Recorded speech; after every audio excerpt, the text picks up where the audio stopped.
الحمد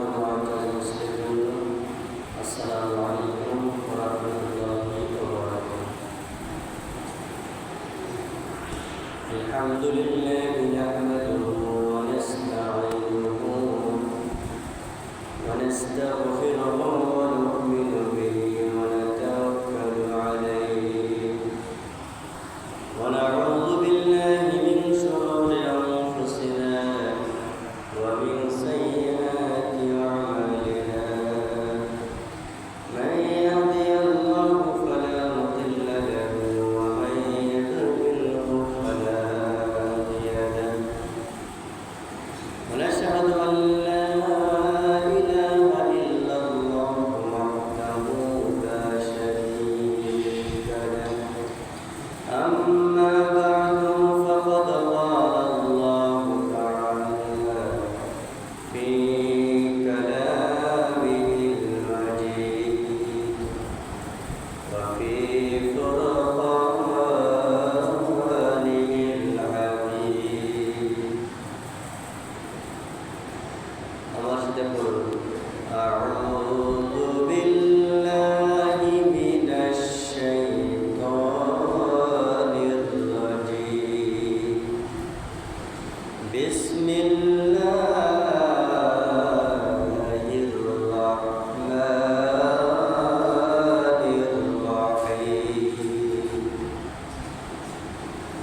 قل إن كنتم تحبون الله فاتبعوني يحببكم الله ويغفر لكم ذنوبكم والله غفور رحيم قل أطيعوا الله وأطيعوا الرسول فإن تولوا فإن الله لا يحب الكافرين وقال الله تعالى وما أرسلناك إلا رحمة للعالمين الحمد لله সম্মানিত প্রিয় হাজিরিন, সম্মানিত মুসলিমিল্লাহ, আমরা শুকর আদায় করছি যে আল্লাহ রাব্বুল আলামিন আমাদেরকে পবিত্র মাসে, মহাসম্মানিত মাসে, বরকতময় মাসে, ওফাতের মাসে, যে মাসে আল্লাহ নবী সাল্লাল্লাহু আলাইহি ওয়াসাল্লাম জন্মগ্রহণ করেছেন এবং মৃত্যুবরণ করেছেন, এমন একটি মাসে দ্বিতীয় জুমায় যে আল্লাহ রাব্বুল আলামিন আমাদেরকে তার ঘরে আসার এবং বসার জন্য সুযোগ করে দিয়েছেন। এজন্য আমরা কালিমাত শুকর আদায় করছি। আমরা সকলে করছি আলহামদুলিল্লাহ। দরুদ ও সালাম বর্ষিত হোক যিনি মানবতার মুক্তির দূত, মানবতার মুক্তির দিশারি, মানবতার মুক্তির কান্ডারি, সাইয়্যিদুল মুরসালিন ওয়া খাতামুন নাবিয়্যিন আশরাফুল আম্বিয়া, যার মাধ্যমে জান্নাতে যাওয়ার জন্য আল্লাহ রাব্বুল আলামিন আমাদেরকে একটি সহজ রাস্তা দিয়েছেন এবং একটি সহজ পবিত্র কোরআনুল কারীম দিয়েছেন। এজন্য আমরা সেই বিশ্বনবীর প্রতি সংক্ষিপ্ত আকারে দরুদ করছি। আমরা সকলে করছি সাল্লাল্লাহু আলাইহি ওয়াসাল্লাম। সম্মানিত প্রিয় হাজিরিন, এই মাসটি হচ্ছে রবিউল আউয়াল মাস, ওফাতের মাস। অর্থাৎ এই মাসে 12 রবিউল আউয়াল, এই দিনে আল্লাহ নবী সাল্লাল্লাহু আলাইহি ওয়াসাল্লাম এই পৃথিবীতে আগমন করেছেন বলে আলহামদুলিল্লাহ। সম্মানিত হাজিরিন, এই দিনটা হচ্ছে নবী সাল্লাল্লাহু আলাইহি ওয়াসাল্লামের জন্মের দিন এবং মৃত্যুর দিন। সম্মানিত হাজিরিন, আপনারা দেখবেন অনেক নেতা আছে, দেখা গিয়েছে যেই দিনে উনি মৃত্যুবরণ করেছেন, দেখবেন তার যে উত্তরসূরি বা তার ভালোবাসার মানুষগুলো বা তার শ্রোতা দেখবেন ওই দিনকে স্মরণ করার জন্য ফুলের তলা নিয়ে ছোড়াছুড়ি করে, ঠিক কিনা? করে কি করে না? ফুলের তলা নিয়ে ছোড়াছুড়ি করে। কিন্তু ওই নেতার মর্যাদা, ওই নেতার সম্মান দুনিয়াতে শেষ, ঠিক কিনা? ওই নেতার মর্যাদা, সম্মান, ইজ্জত এখানেই শেষ, ঠিক কিনা বলেন? কিন্তু যার সম্মান আল্লাহ রাব্বুল আলামিন শুরু থেকে কিয়ামত পর্যন্ত, জান্নাত পর্যন্ত আল্লাহ রাব্বুল আলামিন তার সম্মান দিয়েছেন, বলি সুবহানাল্লাহ। তার নাম কি? হযরত মুহাম্মদ রাসূলুল্লাহ সাল্লাল্লাহু আলাইহি ওয়াসাল্লাম। তিনি কে? আমাদের নবী, আমাদের নেতা, আমাদের পথ প্রদর্শক, আমাদের দিক নির্দেশক, আমাদের আমির। আমরা অনেক সময় বলি আমার নেতা, তোমার নেতা বিশ্বনবী মুস্তাফা, ঠিক কিনা?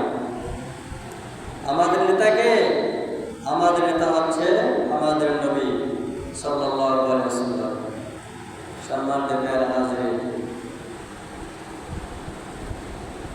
তিনি এমন নেতা, তার আদর্শ, তার নৈতিকতা, তার ভালোবাসা, তার কথা,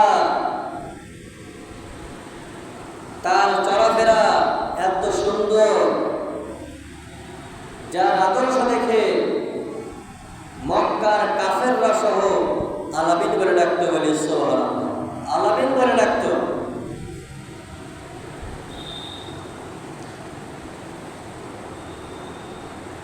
কি এমন নবী আমরা পেয়েছি, মক্কার কাফেররা সহ আলামিন বলে ডাকতো।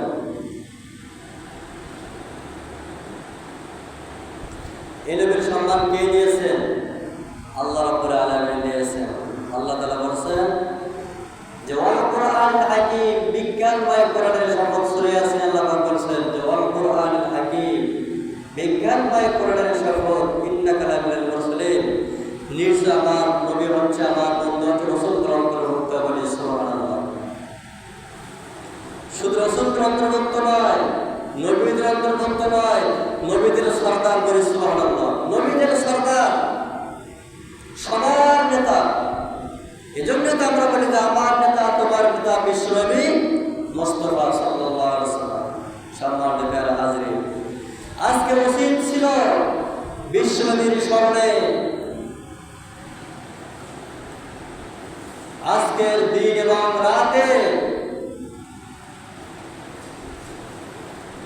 তার এই দিনটাকে রোজার মধ্য দিয়ে, কোরআন তেলাওয়াতের মধ্য দিয়ে আজকে উদযাপন করা দরকার ছিল, দেখতে না?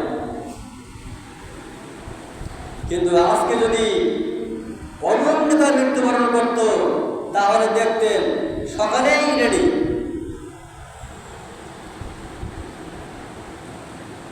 একদিন আগেই ফুলের তোলা রেডি, কবরে গিয়ে ফুল দিতে হবে। কিন্তু আজকে এই দিনে বিশ্বনবী সাল্লাল্লাহু আলাইহি ওয়াসাল্লাম জন্মগ্রহণ করেছেন। রাসূলকে জিজ্ঞেস করা হয়েছিল, ইয়া রাসূলুল্লাহ, আপনি কেন এই দিনে রোজা রাখেন বা সোমবার কেন রোজা রাখেন? আল্লাহর নবী বলেছিলেন যে আমি এই দিনে জন্মগ্রহণ করেছি, এই জন্য আমি রোজা রাখি, বলি সুবহানাল্লাহ। আমরা কয়েকজন রোজা আছি? আমি গত জুমায় বলেছিলাম যে আমরা রোজা রাখবো ইনশাআল্লাহ, 2টা কিংবা 3টা রোজা রাখার চেষ্টা করব। সম্মানিত হাজিরিন, আমাদের সে আদর্শের নেতা,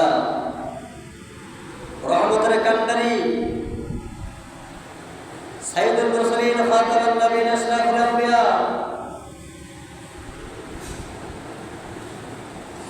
যার মাধ্যমে আল্লাহ রাব্বুল আলামিন একখানা পবিত্র কোরআনুল কারীম উপহার দিয়েছেন, সেই উপহার আমরা পেয়েছি। সেই নবী এই 12 রবিউল আউয়াল জন্মগ্রহণ করেছেন এবং মৃত্যুবরণ করেছেন। কাজেই আমাদের রোজা রাখা, ঠিক কিনা?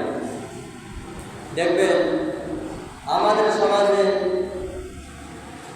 কিছু বেদাত চালু হয়ে গেছে। দেখবেন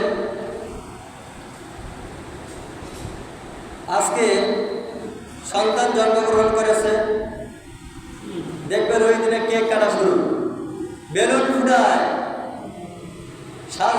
সাজগোজ করে,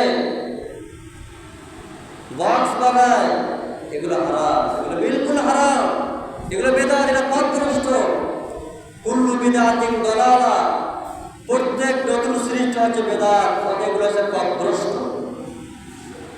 সম্মানিত প্যারা হাজিরিন, তাহলে রসুলকে জিজ্ঞেস করা হয়েছিল, ইয়া রাসূলুল্লাহ, আপনি কেন রোজা রাখেন সোমবার?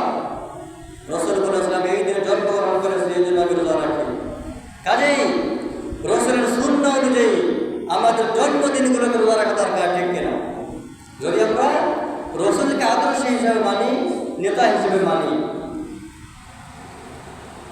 সম্মানিত প্যারা হাজিরিন, আমরা আমাদের প্রত্যেকে আমাদের জন্মদিনগুলোতে, সন্তানদের জন্মগুলোতে আমরা রোজা রাখার চেষ্টা করবো ইনশাআল্লাহ। সম্মানিত প্যারা হাজিরিন, আল্লাহ রাব্বুল আলামিন তার প্যারা হাবিবকে, প্যারা বন্ধুকে সম্মান দিয়ে বললেন যে ওমা আরসালনাকা ইল্লা রাহমাতাল লিল আলামিন। আল্লাহ তাআলা বললেন, আমি আমার বন্ধু মুহাম্মদকে সারা বিশ্ববাসীর জন্য রহমত করে প্রেরণ করেছি বলে। সুবহানাল্লাহ। শুধু আমাদের জন্য নয়, সবার জন্য। কাফের, মুশরিক, বেঈমান, বৌদ্ধ, নাসারা, ইহুদি যত ধর্মগ্রন্থ আছে সবার জন্য বিশ্বব্যাপী রহমত স্বরূপ করে। সুবহানাল্লাহ। সম্মানিত প্যারা হাজিরিন,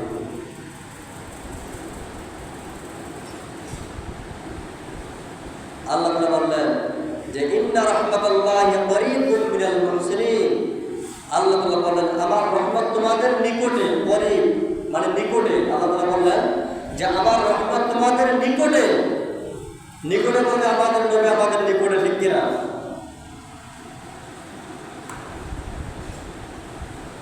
আমাদের নবী হচ্ছে আমাদের নেতা, আমাদের আদর্শ, আমাদের অভিভাবক, আমাদের পথ প্রদর্শক, আমাদের আমির, ঠিক কিনা বলেন?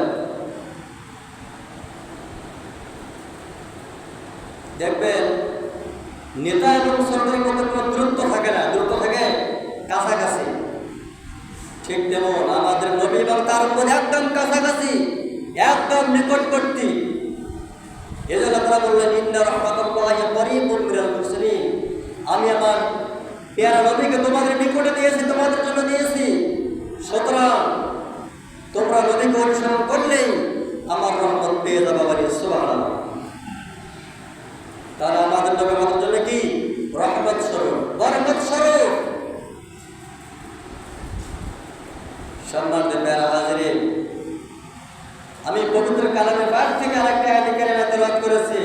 সূরা আলে ইমরান আয়াত নম্বর 31 নং আয়াত। আপনারা আয়াত অবশ্যই পড়বেন এবং দেখবেন। আল্লাহ রাব্বুল আলামিন এখানে চূড়ান্ত করে দিলেন কোন আদর্শ মানতে হবে, কাকে মানতে হবে, কাকে নেতা হিসেবে মানতে হবে, কার আদর্শ আদর্শিকতা হবে। আল্লাহ রাব্বুল আলামিন এই আয়াতে বলে দিলেন। আল্লাহ তাআলা বললেন যে বলি কুনতুম তুহিব্বুনাল্লাহ। আল্লাহ তাআলা বলে, হে নবী, হে বন্ধু, তুমি তাদেরকে জানিয়ে দাও, তাদেরকে বলো ইন কুনতুম তুহিব্বুনাল্লাহ, তারা যদি আমি আল্লাহ তাআলাকে ভালোবাসতে চাই অথবা আমি আল্লাহ তাআলার ভালোবাসা পেতে চাই, ফাত্তাবিউনি, তারা যেন আপনি রাসূলকে ভালোবাসে। বলে সুবহানাল্লাহ।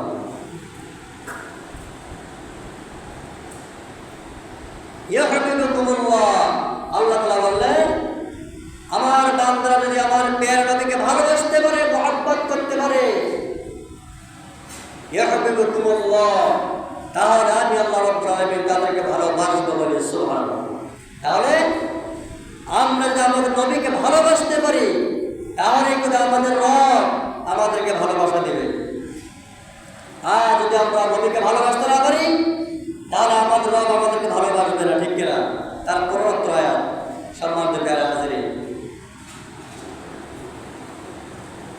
আল্লাহ তাআলা একটা মাপকাঠি তৈরি করে দিলেন, একটা মাপকাঠি তৈরি করে দিলেন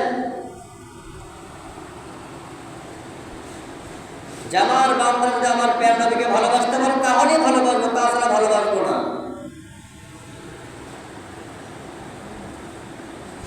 সম্মানিত হাজির, আল্লাহ নিজে দোয়া করলেন ওয়ায়াগফির লাকুম যুনুবাকুম। আল্লাহ তাআলা বললেন যে আমার বান্দারা আমার প্যারা নবীকে ভালোবাসবে, আর আমি তো তাদেরকে ভালোবাসবই, শুধু ভালোবাসা দিয়ে ক্ষান্ত হব না, এখানে শেষ করবো না। আল্লাহ তাআলা বললেন ওয়ায়াগফির লাকুম যুনুবাকুম, আমি আল্লাহ রাব্বুল আলামিন আমার বান্দার জীবনের সমস্ত গুনাহ খাতাগুলো মাফ করে দেব। বলি সুবহানাল্লাহ। দেখেন আল্লাহ তাআলা মাফ করে দিয়ে দিলেন যে আমার নবীকে যদি ভালোবাসতে পারে আমি ভালোবাসবো, আর আমি যাকে ভালোবাসবো ওয়ায়াগফির লাকুম যুনুবাকুম, আমি আল্লাহ রাব্বুল আলামিন তাদের জীবনের সমস্ত গুনাহ খাতাগুলো মাফ করে দেব। আবার বলি সুবহানাল্লাহ। আল্লাহ তারপর বললেন আল্লাহু গফুর রহিম, আল্লাহ বলেন ক্ষমাশীল এবং দয়ালু। ঠিক কিনা? আমরা গুনাহ করে ক্ষমা করে কে? বলে ক্ষমা করে কে? আল্লাহ তাআলা ক্ষমা করে। শয়তান আমাদেরকে ওয়াসওয়াসা দেয়, ধোঁকা দেয়, পথ ভ্রষ্ট করায়, পথ থেকে সরিয়ে দেয়, রাস্তা থেকে সরিয়ে দেয়, নামাজ থেকে সরিয়ে দেয়। বান্দা যখন ভুল বুঝে তাওবা ইস্তেগফার করে, বান্দা যখন ফিরে আসে, নবীকে মহব্বত করে, তখন আল্লাহ রাব্বুল আলামিন বান্দার জীবনের সমস্ত গুনাহ খাতাগুলো মাফ করে দেয়। আবার বলি সুবহানাল্লাহ। সম্মানিত হাজির, তাহলে সেই নবীকে মহব্বত করতে হলে শুধু মুখে বললে হবে না। মুখে বললে হবে? মুখে বললে হবে না। বিশ্বনবী প্রতি নামাজ ছেড়েছেন, নামাজ ছেড়ে দিয়েছেন, রোজা ছেড়ে দিয়েছেন, হজ ছেড়ে দিয়েছেন, যাকাত ছেড়ে দিয়েছেন, কোনটাই ছেড়ে দেন নাই। আল্লাহর দেওয়া বিধানগুলো যথাযথভাবে মানার এবং তার উম্মতের মাঝে পৌঁছে দেওয়ার চেষ্টা করেছেন। ঠিক কিনা? আল-ইয়াওমা আকমালতু লাকুম দীনাকুম, আল্লাহ বললেন যে আমি আমার দিনকে পরিপূর্ণ করে দিলাম। বলে সুবহানাল্লাহ। তাহলে আল্লাহ রাব্বুল আলামিন তার দিনকে আমাদের জন্য কি করে দিয়েছে? পরিপূর্ণ করে দিয়েছে। অপূর্ণপূর্ণ নয়, পরিপূর্ণ করে দিয়েছে। সম্মানিত হাজির, আল্লাহ এরপর বলেন কুল আতিউল্লাহ, তোমরা আল্লাহর আনুগত্য করো, আতিউর রাসূল, এবং তোমরা রাসূলের আনুগত্য করো, উলিল আমর, এবং তোমরা তোমাদের নেতাদের আনুগত্য করো। সম্মানিত হাজির, আজকে আমাদের নবী নাই, সাহাবা আজমাইন তারা নাই। আজকে নবীর উত্তরসূরি আলেম ওলামারা আছে, যারা পথের দিশা দেয়, সঠিক পথের সন্ধান দেখায়। তাদেরকে আমাদের অনুসরণ করতে হবে। ঠিক কিনা? তাদেরকে অনুসরণ করতে হবে। সম্মানিত হাজির, সে আমাদের প্যারা নবী, বিশ্ব নবী, তিনি হলেন এতিম নবী। ঠিক কিনা? তিনি পৃথিবীতে এতিম হয়ে এসেছেন। মায়ের গর্ভে বাবা ইন্তেকাল করেছেন, 6 বছর বয়সে মা ইন্তেকাল করেছেন, 8 বছর বয়সে দাদা ইন্তেকাল করেছেন। এরপর নবীজি সাল্লাল্লাহু আলাইহি ওয়াসাল্লাম চাচা আবু তালিবের কোলে, আবু তালিবের গৃহে লালিত পালিত হয়েছেন। ঠিক কিনা? সম্মানিত হাজির, বিষ্ণু সাল্লাল্লাহু তিনি এতিম নবী।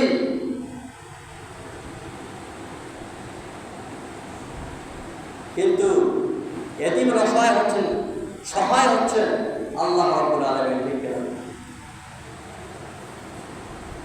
সম্মানিত হাজির, সেই এতিম নবী আস্তে আস্তে করে পা করে যখন 40 বছর পর্যন্ত 40 বছর বয়স হয়ে গেল, 40 বছর হওয়ার আগেই বিশ্বনবীকে মক্কার কাফের মুশরিক বেঈমানরা তারা বলতো আলামিন, সদিক বলতো, সত্যবাদী বলতো, বিশ্বাসী বলতো। ঠিক কিনা? কিন্তু যখন 40 বছর বয়সে নবুয়ত প্রাপ্ত হয়ে গেলেন, পবিত্র কোরআনকারী পবিত্র হওয়া শুরু হয়ে গেল, তখন তাদের সঙ্গে নবী হয়ে গেলেন দুশমন। ঠিক কিনা? দুশমন হয়ে গেলেন। আসলে কি দুশমন? যারা বিশ্বনবীর দেওয়া বাণীগুলো মেনে নিয়েছে তারা হয়েছেন সফল কাম, আর যারা বিশ্বনবীকে অনুসরণ না করে অন্য রাস্তা অবলম্বন করেছেন তারা হয়েছেন পথভ্রষ্ট। ঠিক কিনা? সম্মানিত হাজির, অনেক কথা। আসুন আমরা সকলে বিশ্বনবীকে নেতা হিসেবে মেনে নেই, বিশ্বনবীর আদর্শিত হই, বিশ্বনবীর আদর্শ নিয়ে আমরা কোনোদিন নামাজ ছেড়ে দেব না, আমরা কোনোদিন পবিত্র কোরআনুল কারীম ছেড়ে দেব না, তেলাওয়াত ছেড়ে দেব না, দান খয়রাতগুলো ছেড়ে দেব না ইনশাআল্লাহ।